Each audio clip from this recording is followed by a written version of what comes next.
Hey podcast listeners, if you're looking for a job in games, check out jollygoodjobs.com.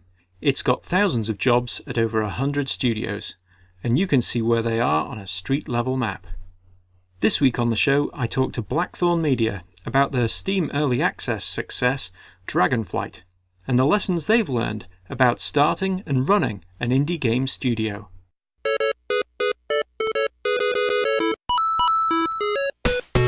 From jollygoodjobs.com, it's the Jolly Good Show, discussing the games industry and life within it. Here's your host, Mark Pope.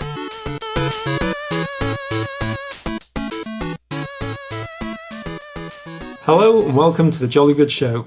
Today I'm pleased to be sitting down with some guys from Blackthorn Media, a 4-person indie game studio in Los Angeles. And so with me today there's Michael Connolly, the creative director. Hello. Hey, and Keith Goldfarb, the chief software architect. Hi there. And Lyndon Baraward, the animation director. Hello. Excellent. That's the hard bit done. So you're making a game which I'll get to in a moment. Can you start off telling us how you all got to know each other and team up? Sure. Yeah. So our shared background is a computer graphics company called Rhythm and Hue Studios, which was around for a long time. We won a handful of Academy Awards and did some wonderful work on movies like The Life of Pi was the most recent well-known film that we did. Cool. We at the same time got an Academy Award nomination for Snow White and the Huntsman. The first big award was for Babe. The Coca-Cola polar bears are back there in the past. Mm-hmm. Keith was one of the founders and one of the owners of that company. And I worked there for the better part of 20 years. And then Lyndon was there for what, about? Between 8 and 10, off and on. Off and on, yeah. So, yeah, and then Will Telford, who couldn't be with us for this interview, was there for a good chunk of time as well. I think about 10 years or 12 years as well. Mm-hmm. Cool. And what are your roles on developing the game you're currently working on? We'll get to the details of the game in a minute, but how do you fit together on developing this game? Still figuring that out. Yeah, there's an interesting distribution of labor on this show. So as the easy one to summarize is probably Lyndon's is probably the easiest position to summarize since he animates. Got it. He is our animation director. The rest is all duct tape. The rest of it is all bubblegum and duct tape. Right.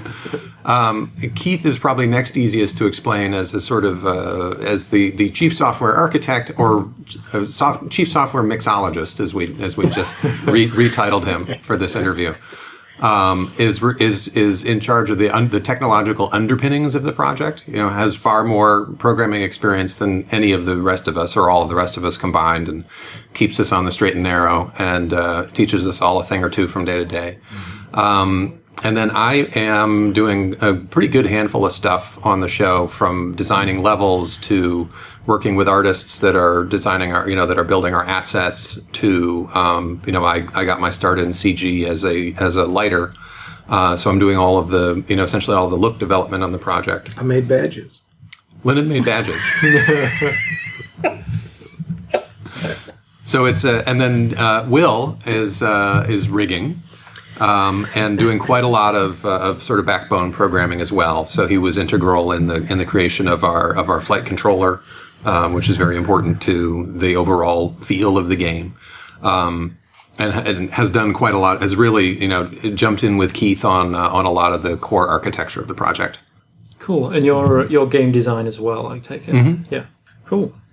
So your current game is Dragonflight. You mentioned the dragon there, Mm-hmm. And so it's a game in which you're flying a dragon through a medieval land on an epic quest. I've seen the game in action. And I think the dragon looks really great. You've clearly put a lot of work into building it and animating it, and the flight controls. Thank you. And also you can shoot fireballs and blow up castles and that looks awesome. We're trying to hit the big marks of what should a dragon be able to do, and and item 1 is blow stuff up. Item 2 is burn stuff down. So, how did you decide to make this game in particular? Like, why dragons? Well, why not? Actually, it began as an idea for a mobile platform. We were originally going to design. We had originally designed it for iOS, for iPhone and iPad, and we said, well, let's use the gyroscope in the iPhone or the iPad as a tool for steering a flying creature. And the very first aha was, well, let's steer a bird around. And I thought, no, hey, it has to be a dragon. Why do a bird when you can do a dragon? And as a giant fan of Skyrim, that was a very natural leap to make. Mm-hmm. Cool.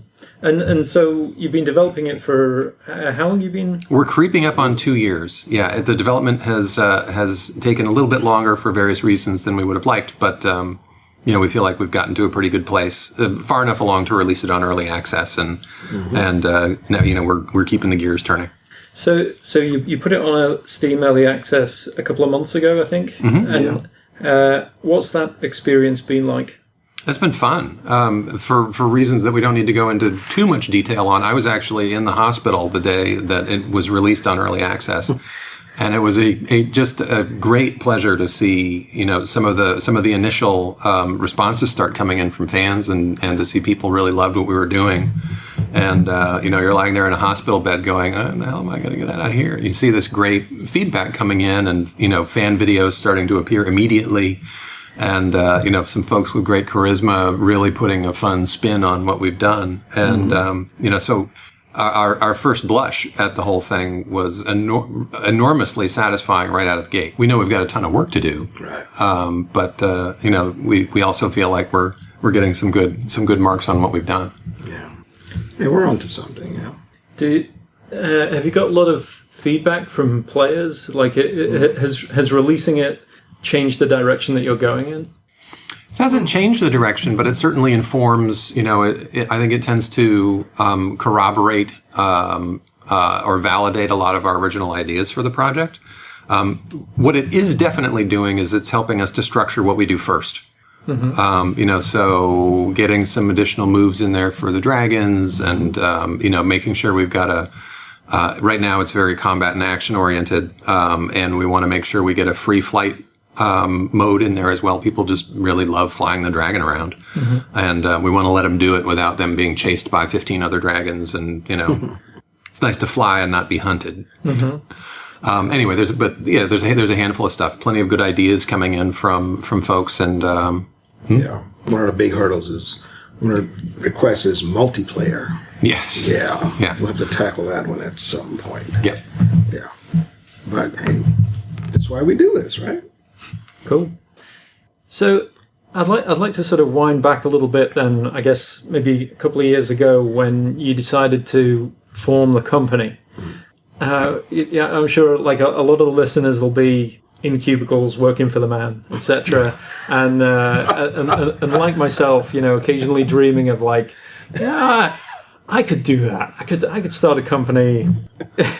I can see several positives to starting a company, so that like the barriers to entry have been coming down, such as like engines like Unity are free and multi-platform, and there's been a lot of success stories and there's a lot of interest in indie, but there's a lot of risk too because there's lots of competition, and with the sort of infinite shelf of digital, the competition just grows year on year, and getting attention is really difficult. Like I know that just from my website. It's like it's the build it and they will come.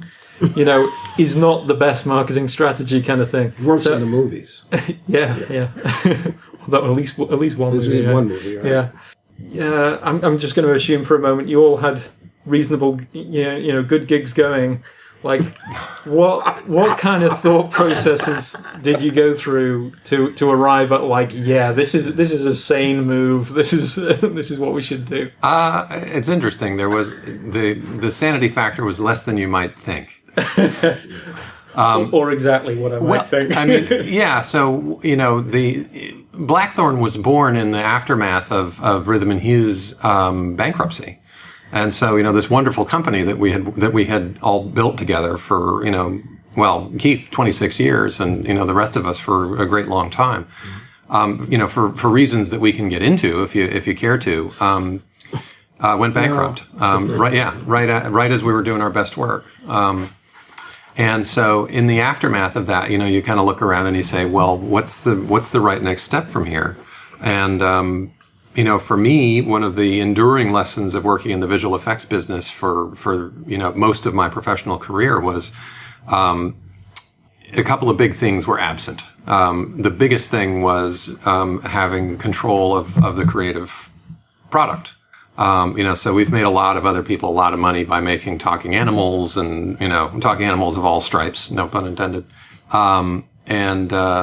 Always feeling along the way like, geez, if we were calling the shots here, we'd do this differently. Mm-hmm. And so there was a really strong impetus to, I'd been, writing stories and designing games and doing all this sort of stuff for years prior to, forming Blackthorn. And so there was a pretty good backbone of, a pretty good catalog of creative work to take as the starting point for the company. But then the other thing that was really critical for us was just to say, well, if we're going to make a company, let's make a company where rule number one is do what we love. And that's, it's hard to imagine that ever not being rule number one. Having now spent a couple of years doing this, and as you might guess, as a very early release on early access, we're not making a ton of money on this yet. But for me personally, the job satisfaction is higher than it's ever been. Mm-hmm. So with the luxury of being able to squeak by and pay the bills while we have this grand experiment. It feels like an awfully good way to be spending my time, but I'll let you guys chime in on this as well. It's do what you love and also do it with people you enjoy. Yeah, doing it with that you're going to have that fun with, because we've all worked together, like Mike said. And he approached me. I had just returned from a 4-year commuting stint in Vancouver, working on 4 different features, and so I was home, and he approached me with a project, and we just kept the communication going, and it turned into this partnership in Blackthorn. So it's been a blast. It's been, like you said, 2 years now, and we've just been having fun with it. So It is really satisfying where you're actually creating the content, and you have that kind of input and control over it, and just see where it takes you. So it's all worth the risk. It's scary and it's all of the above, but if you never attempt to do it, you're always going to be wondering what if. Mm-hmm. And who wants to do that? Yeah. I really like that. So sort of do what you love and do it with people that you like doing it with. That sounds like a great mix. It's funny how I would go and talk to students at Vancouver Film School or USC or whatever, and they would ask for advice on how do you make the right decision about what to do with which of these disciplines should I be, a lighter or modeler or whatever, and I knew in my heart the best advice for these guys was just find a way to do what you love. So if you loved modeling, even if it was going to be the hardest of the bunch to land a solid career in, find a way to do it, because you get a free fuel supply with it. Mm-hmm. And in the aftermath of that, after I had spent a few years giving students that advice, I realized I wasn't taking it myself. And so when the kick in the butt came from Rhythm and Hues closing its doors, that's when it really reared up and said, okay, it's time to do this. Keith, I'm gonna drag it out to you as well. No, unfortunately I can't be quite as optimistic as these other two, because having done it, this is my second time in a startup, or the first time being Rhythm and Hues, and I agree with some of the things they said. It's incredibly rewarding to be your own boss. There's no question about it. Mm-hmm. There's a lot of autonomy and a lot of fun, but on the other hand, once you're the boss, you start realizing all of the stuff the boss has to do that may not come so naturally to you, or may not be quite as fun. Mm-hmm. So in particular, when you're talking about people who rise out of the technical ranks, these are people who are used to very, shall we say, clinical answers to complicated questions. Mm-hmm. If somebody who's done networking, or they've done game programming, or whatever, there are good answers to getting the computer to do what you want to do, and you have a verification. It did it. I solved the problem, etc.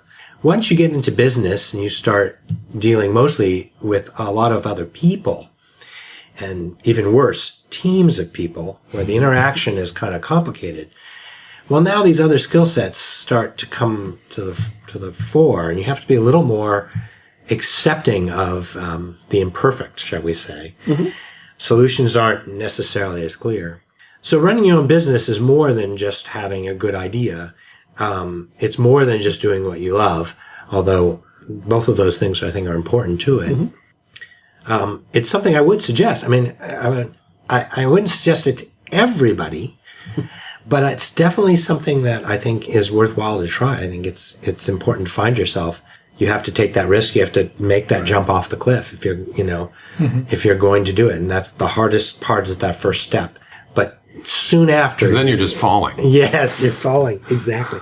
But soon after you get together and you start going, then it becomes clear whether or not it was the right choice for you. Mm-hmm. That's really the philosophical bit. Right. So mixologist. Thank you for that. It's a hell of a personality test. Yeah, for sure.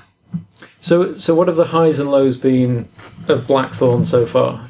I think from Lyndon's chuckling, so he should talk first. No. He's crying, I think. Yeah. Well, I mean, the highs have been just the work itself and being with the guys and just, creatively having fun with it and putting together things that we could actually look at and be proud of. The low has obviously been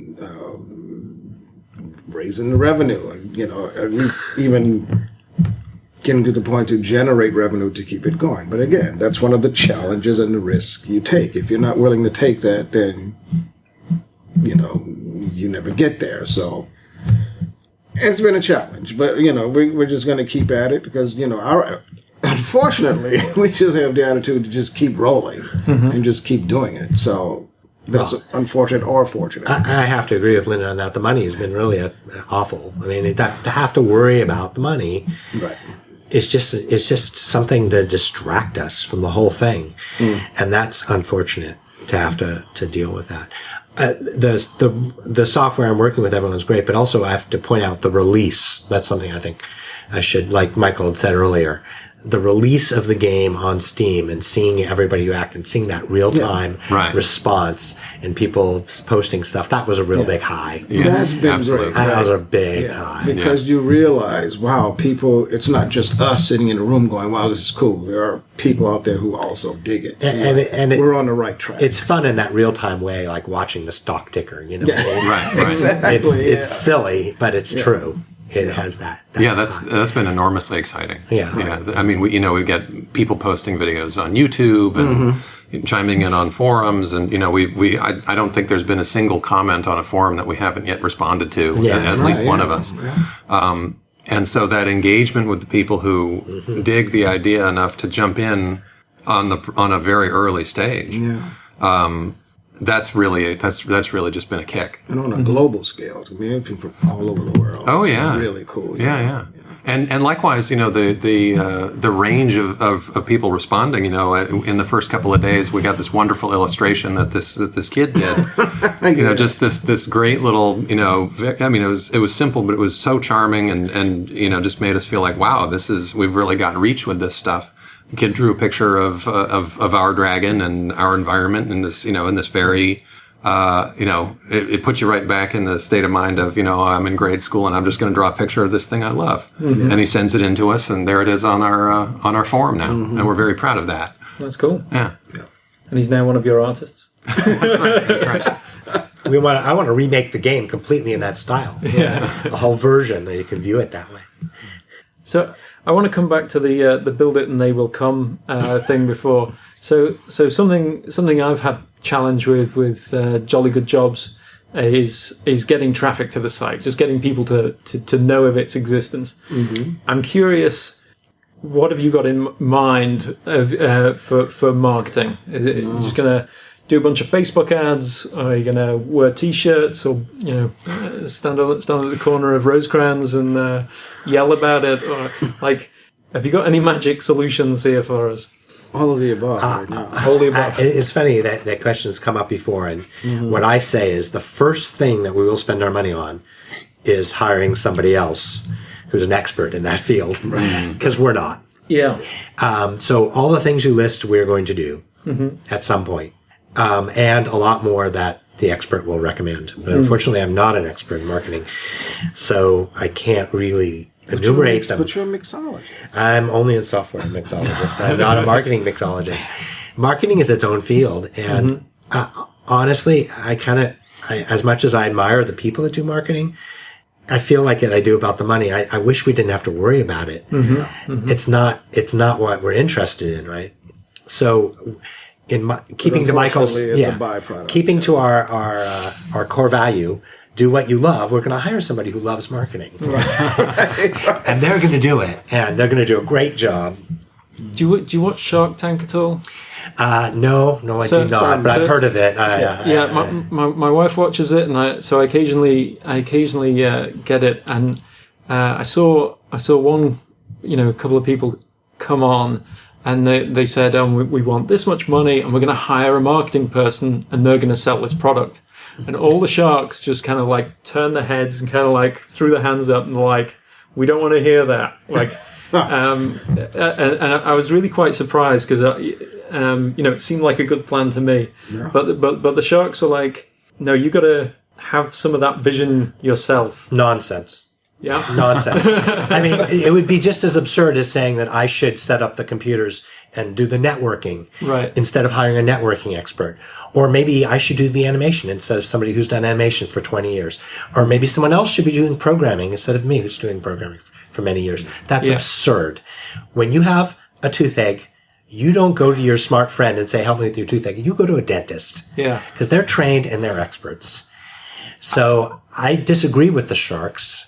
In this case, I get you. I guess now I'm trying to sort of like ferret around and think why they might say that. I think one thing might be you've got to make sure you've got a product that is sellable, like that people are going to want. Sure.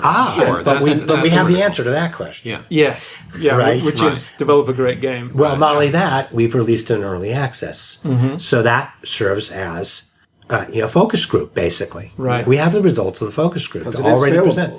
It's selling, and people are liking it, and the responses are predominantly, like overwhelmingly positive. 94%. Yeah. Approval. Nice. Now, that said, we're not going to just go in the phone book and look under marketing and pick the first person who's got an alphabetical order. Right. If we choose a marketing person to help us, it will be somebody who shares the passion for the kind of thing that we're making, has expertise in the kind of markets where we'll be selling. It's not just a random choice to just hire, like any dentist can solve your cavity. I think you have to be careful. Probably my experience from forming companies in the past, which I did once before, the most important thing is whom you hire. You've got to make sure that the individuals that join your company fit in, are appropriate for the team, and know their stuff. So perhaps to what you're referring to, what they're seeing is a flippant attitude. When somebody says, "Oh, we'll hire a marketing expert," yeah, it may not be that easy to hire the right marketing expert. But still, I would have the same bad reaction if somebody who had done software all their lives said, "Well, I'm going to market it." I'd say, right. Good luck. Right. Good luck in that brave world of marketing. I'd say to them, well. Yeah, no, I totally get you. Yeah. It's like you'd be a mistake to kind of think, well, I'm good at what I'm. It's that I forget the name for it, where you sort of transfer that feeling of expertise you have to something else. You're like, well, I'm really good at programming, and therefore, surely I can be good at marketing. And unfortunately, it's people who have been stars all their lives and done things very well all their lives, which, let's face it, engineers often fall in that category. They've been told by their families how smart they are, and they've been told by their schools how smart they are. They sometimes think they can do everything, and sometimes they can. Yeah, but it sounds like you have experience with some people. No, nobody in particular. Nobody in particular. But I think in the Sharks' respect, the Shark Tank, yeah, you have to look at the judges on those panels. They are, for lack of a better term, hustlers. I mean, it comes Mark naturally to them. They're good at naturally marketing. to Mark Cuban, and that's his thing. He's got a bigger personality than his entire basketball team. You know what I mean? So that guy would say that. Also, I will respectfully point out that is the television show. It is, Right. and so They have to create drama. Yeah, I may have taken it out of context that I saw as well. No, it's okay. You didn't It's a good You really question. did. I think, and if the question is what you're doing marketable, I think we feel very keenly that it is. That's a very different question than how exactly is that marketing going to happen. Yeah. Awesome. I'm gonna move on to the next question so I don't get too. No, by all means. So looking over your website, you've got a few other projects listed there. I'm kind of wondering, are you entirely focused on just the one thing? Nope. Or okay, all right, quick answer. And are you entirely focused on games, or are you also looking at doing like IP development or something that's kind of similar but slightly different? Maybe. Well, yeah. So let's unpack that a little bit. So everything that we're doing, story is a critical component. Yeah. So Dragonflight has what we hope is a nice rich story. There's a pretty good outline of a story there, and we feel like we know where it's going, and we've got some good strong characters, and there's a hero's journey in there. You might be playing a dragon, but you're out to save the world. Anyway, story is important to us. The other projects that we're working on, we're essentially working on two projects right now. And the second project, we're just starting to get airborne. It's a virtual reality project called The Abbott's Book. And it's based on a story I wrote a long time ago, and we're looking at the virtual reality market as a really exciting place for narrative. And so if the question is, are we a game company? Is Abbott's Book going to be a game? Well, you could call it that. A lot of people would, but we want to be careful to steer the conversation in the direction of, we're making a narrative experience for VR.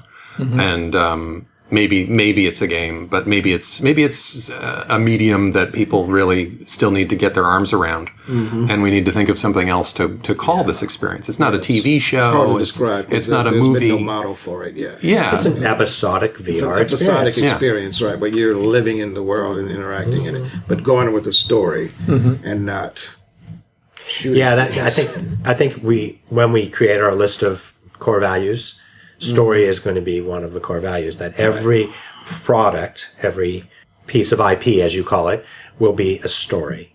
So, yeah, these stories might find their lives as different things. Who knows? Maybe some of them will be comic books. Maybe some of them will be movies. We don't know. But they'll all have backstories, rich stories. In fact, we've already been brainstorming about a graphic novel for Dragonflight, Which I think would work quite well. Yeah. That's cool.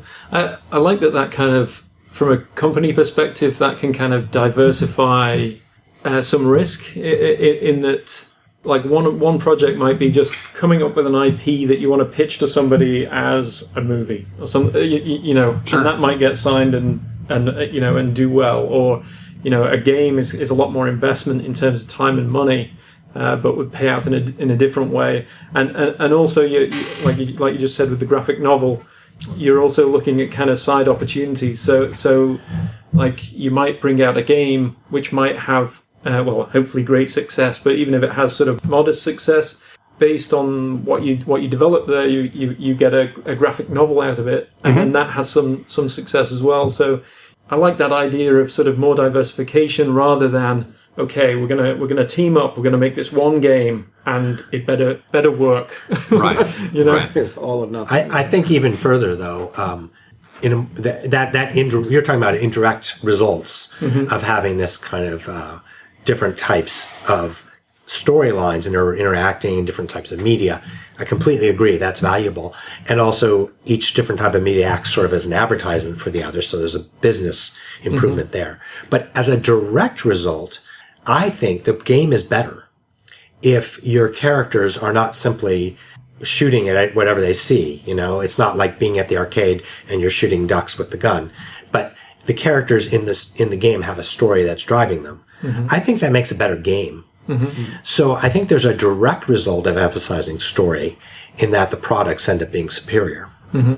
I think that's true. I think that's borne out in, if you compare, the longevity of Disneyland or Disney World to Magic Mountain, for instance. You look at the rides or the experiences at Disneyland have stories attached. So the haunted house or even something like Mr. Toad's Wild Ride.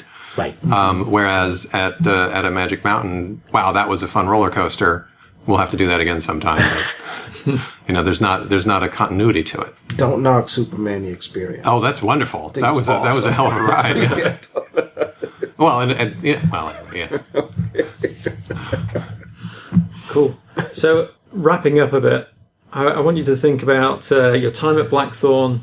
If you had all that time again, knowing what you know now, are there anything at all that you would do differently? Wow, that's a good question. That's a good one. I can start with an example that's on my mind. So the Steam Early Access. Mm-hmm. Do you feel like you waited too long to get that out there, or you feel like you should have held it back a little longer? Or no, I think for me, we went back and we didn't go back and forth. It took us a long time to arrive at the conclusion that Early Access was the right slot to build for. And I don't think we lost much in the end by taking time to arrive at that conclusion. We did spend some cycles on, let's build a game for iOS and deal with some of the constraints that go with that, or Android. But in the end, perhaps ironically, I think they served to make a more robust platform for a PC game where, if you start out with all the horsepower in the universe as you're designing, you're going to get spoiled by it.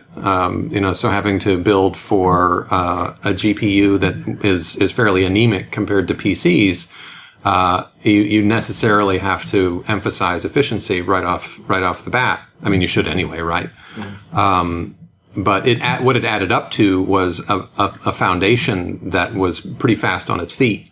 Mm-hmm. So that as we stretched our legs and got into an architecture with more RAM and better GPUs, there was a practically effortless expansion of the content into that larger medium. From a business standpoint, it would have been interesting to know early on that it was going to take us this long to get something onto early access. Mm. It's longer than I would have guessed. But you hit obstacles along the way, and let's put it this way: you're constantly tested on, are we really doing what we want to be doing? Is this every day you wake up and you say, all right, well, my bank account has gone down instead of up. Are my priorities right? Yeah, actually, there are two things I'd list. Mechanical things. Two mechanical things. First of all, getting an office. Yeah, that would be probably in the top, because I now people are different, and maybe some people can work remotely, and for this virtual office idea that everybody's working at home, they use this video chatting in order to communicate. But we found a productivity skyrocket when we had a place that was ours. That's true. Right, that we would routinely go to instead of meeting once a week, right, haphazardly. Right, a place that would be our place 9 to 5 every day.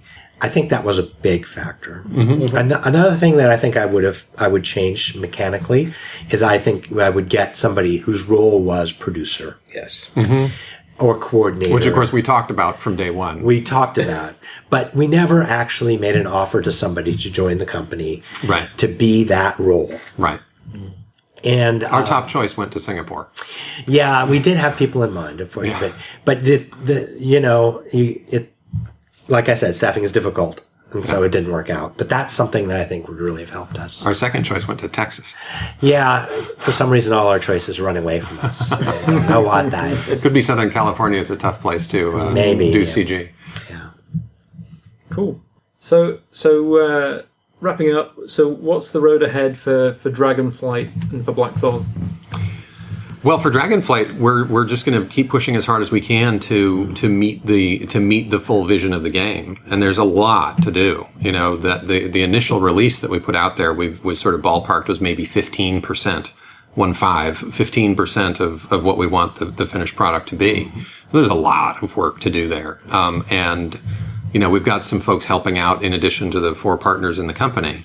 But we're really optimistic that one of these days we'll be able to accelerate that development. And, if we can really get the wheels turning and, get a bigger audience and, get a handful more people on board, we're very much looking forward to accelerating that.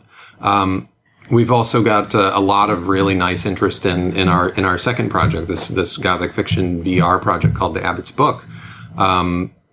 And that's, it's really exciting to see the people that we show it to say, within a couple of seconds of them seeing what kind of world we're building, they're responding with this exactly in the way that we'd want, which is, I just want to see more of this world.